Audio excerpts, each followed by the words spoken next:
चखुला उड़ेगी ना, घोंसला यखी रहेगी। यानी कि पंछी पक्षी उड़ जाते हैं और उनके घोंसले यहीं रह जाते हैं। तो इसी तरह से पहाड़ों का भी पलायन हो चुका है अत्यधिक, और घोंसले यहीं हैं। लेकिन ये कुदरत का नियम है कि लौट के फिर से मुसाफिर अपनी जगह में ज़रूर आते हैं, चाहे वो कुछ ही क्षणों के लिए आते हों। तो आज मैं लेकर के चलती हूँ आपको छोटे छोटे से बाज़ारों में। जो पहाड़ों के छोटे छोटे से बाज़ार होते हैं उनका अपना एक आकर्षण होता है। बाज़ारों में स्थलिका, सांस्कृतिक परंपरा और व्यवहारिकता का अनुभव करने का अवसर मिलता है। तो Rajni kitchen garden and vlog में आप सबका तहे दिल से आगमन। तो आज हम पहुंचते हैं अब बेछेली, जो प्यारा सा मेरा ननिहाल है।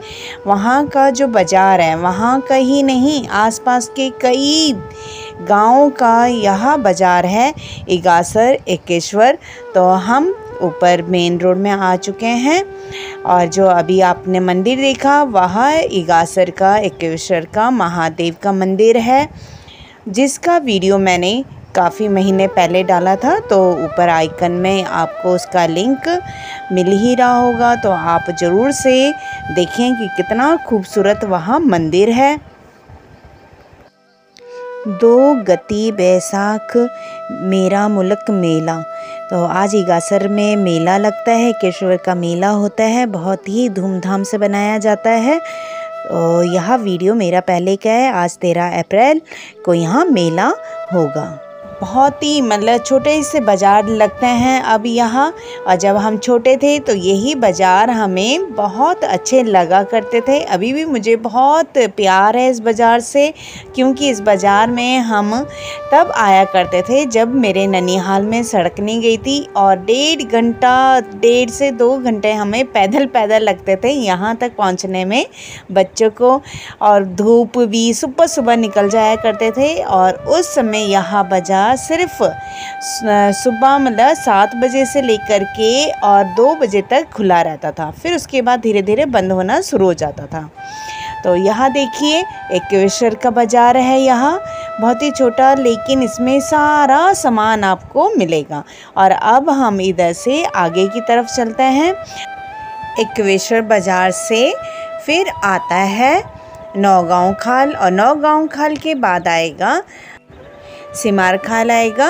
और आप देखिए नज़ारा कितना खूबसूरत है, जबकि अभी ये मार्च का महीना था, और अभी तो जब बारिश हो जाती है ना यहाँ, तो इतना खूबसूरत लगता है कि पूछो मत। पूरे बादल नीचे रोडों में ही लगे हुए होते हैं।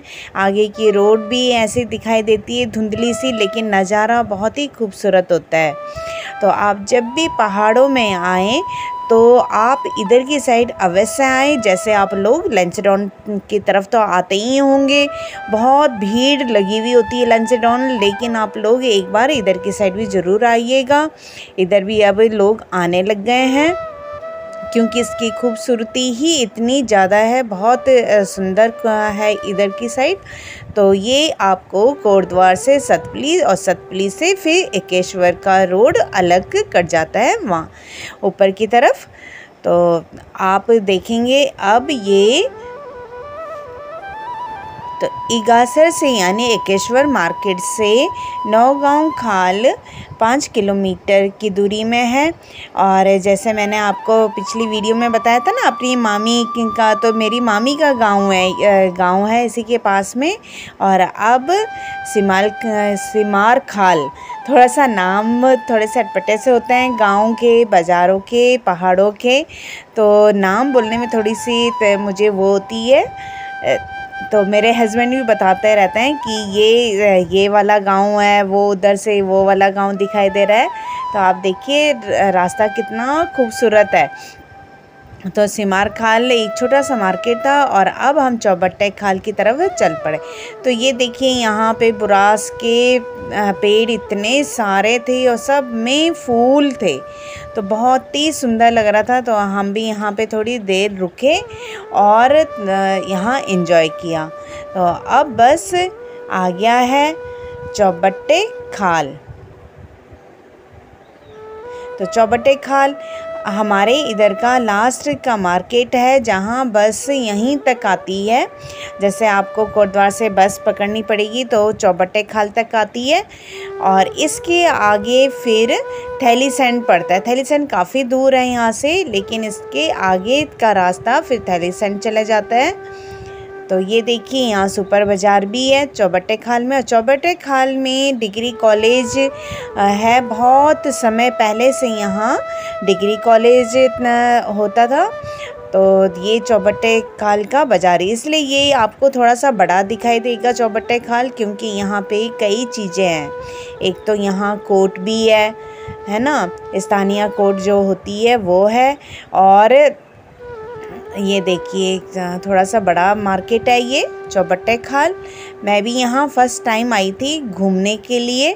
हमने कहा चलो चौबट्टे खाल, हम कई बार नीचे से चले जाते थे। नौगांव खाल से हम नीचे जौलपा देवी चले जाते थे, तो हमने सोचा इस बार चौबट्टे खाल भी घूमते हैं। तो चौबट्टे खाल भी घूमे हम। और यहाँ डिग्री कॉलेज होने के कारण थोड़ा भीड़ भी रहती है और काफ़ी दुकानें चलती फिरती आपको नज़र आएगी। बाकी बाज़ारों से ज़्यादा यहाँ ज़्यादा सुविधाएं आपको मिलेगी। चौबट्टे का अर्थ होता है कि चारों तरफ। तो यहाँ चारों तरफ यानी चौराहा जैसे, तो चारों तरफ से यहाँ रोड आई हुई है बहुत पहले से ही। जैसे मैंने आपको बताया कि थैलीसैंड के लिए भी अलग रोड चले जाती है, और नीचे जौलपा देवी पौड़ी गढ़वाल के लिए भी मतलब जो मेन पौड़ी है वहाँ के लिए भी एक अलग से रोड चले जाती है, और हमारी साइड के लिए भी रोड जा रही है। तो यहाँ चारों तरफ से रोड आई हुई है, तो इसलिए यहाँ का नाम चौबट्टे खाल है। यहाँ स्थानीय कोर्ट है, न्यायालय है, और इसके साथ ही यहाँ कई सरकारी ऑफिस भी है, जिसके कारण यहाँ आवाजाही बनी रहती है। पहाड़ों में आने का मौसम बरसात को छोड़ कर के आप कभी भी आ सकते हैं, और बरसात के तुरंत बाद आप आएंगे सितंबर में तो चारों तरफ आपको हरियाली दिखाई देगी, और बादल आपको सड़कों में ही दिखाई देंगे, जैसे मानो आप स्वर्ग में आ गए हों। अभी भी हमें काफ़ी ठंड लग रही थी यहाँ पे। और अब हम चौबट्टे खाल से वापसी की तरफ चलते हैं। तो हमारे साथ ये हुआ कि हम क्योंकि यहाँ तो फर्स्ट टाइम आए थे, तो हम थोड़ा सा रास्ता भटक गए। और फिर जब हम काफ़ी आगे आ गए तो हम एक जगह में रुके। जब हमें लगा कि नहीं ये रास्ता नीचे की तरफ जा रहा है, हमने थोड़ा उधर की तरफ जाना था। तो हमने आसपास में देखा और फिर हमें एक घर दिखाई दिया। एक नहीं 2-3 वहाँ पे घर थे, थोड़ी दूरी में थे, ऊपर की साइड थे, ये देखिए। और इसके बगल में उधर की साइड एक और घर था, वो देखिए उधर दिखाई दे रहा है ना, वो एक और घर दिखाई दे रहा है। तो फिर हमने वहाँ पे रुक करके मैंने आवाज़ लगाई और उनसे रास्ता पूछा। तो उन्होंने फिर दूसरे वाले घर में आवाज़ लगाई, उन्होंने वहाँ से पूछा। फिर हम वापस की तरफ आए, तभी हमें एक सज्जन मिले जिन्होंने हमसे लिफ्ट ली, और फिर उन्होंने हमें रास्ता बताया कि अभी आपको चौबट्टे खाल जाना है, मुझे चौबट्टे खाल में ही उतरना है। तो हमने चौबट्टे खाल में उतारा, और फिर वहाँ से हम सिमार खाल की तरफ और फिर से वापसी की तरफ चल पड़े।